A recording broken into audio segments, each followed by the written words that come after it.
আল্লাহর নবী বলেছেন রমজান মুবারকের এত ফজিলত, মানুষ যখন কোন ইবাদত করে আল্লাহ পাক সেই ইবাদতের নেক আমলের সওয়াব 10 থেকে শুরু করে 700 পর্যন্ত বাড়ায় দেন। 10 থেকে শুরু করে 700 বাড়ায় দেন, ইল্লা সাওম, রোজা ছাড়া।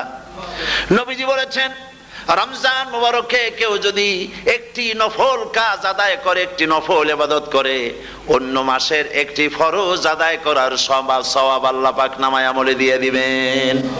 রমজান মুবারকে কেউ যদি একটি ফরজ আদায় করে, অন্য মাসের 70টি ফরজ আদায় করার মতো সওয়াব আমলনামায় আল্লাহ দিয়ে দিবেন। সুবহানাল্লাহ। এই মাস আমাদের সামনে। আল্লাহু আকবার বলি, আল্লাহু আকবার বলি, আলহামদুলিল্লাহ। এই পবিত্র মাস আমাদের সামনে।